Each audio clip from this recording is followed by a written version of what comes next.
Bonjour, l'automne est une saison merveilleuse, pleine de fleurissements, pleine de couleurs.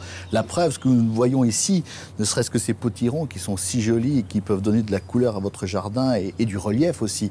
Ne serait-ce que cette taupière en Troène, en forme de lanterne, comme elle est belle. Ne serait-ce aussi, puisque nous sommes ici à Méry-sur-Oise, dans les pépinières Poulain, que ce poulain également en Troène, qui a été greffé sur tige et qui a 10 ans d'existence, car ces taupières ont 10 ans d'existence. L'automne, c'est aussi le fleurissement, tout simplement des fleurs d'automne, comme Martine Gérardin les savoure sous les yeux, ces fleurs d'automne qui sont si belles, que l'on peut mettre dans notre jardin. Suivez-nous. Elles sont adorables, celles-là. Les plus gracieuses, ce sont les anémones du Japon. Celle-ci? Celle-ci, elle pousse jusqu'à 60-80 cm de hauteur, Oui. dans l'humus, les terres légères. Il faut simplement les protéger un petit peu en hiver par des feuilles. Les sédums. Les sédums, on les appelle aussi les orpins.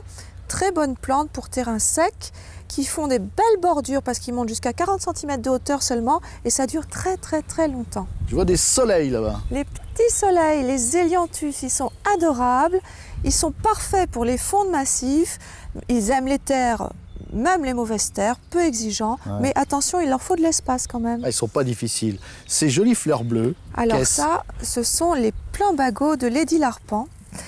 Bleu gentiane, un feuillage qui devient de plus en plus pourpre à l'automne. Ouais. Et c'est parfait pour les terrains secs, les mauvaises terres, pour les talus par exemple. Encore des fleurs d'automne à vous proposer, chers amis, pour agrémenter vos jardins. Les fameuses astères. Alors là, incontournables. Ce sont les étoiles de l'automne.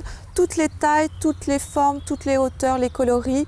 Très bonnes plantes, simplement un petit peu d'engrais au printemps. Elles ne demandent rien d'autre. Eh bien voilà, pour avoir de très beaux jardins à l'automne, pensez que l'automne n'est pas une saison morte, loin s'en faut.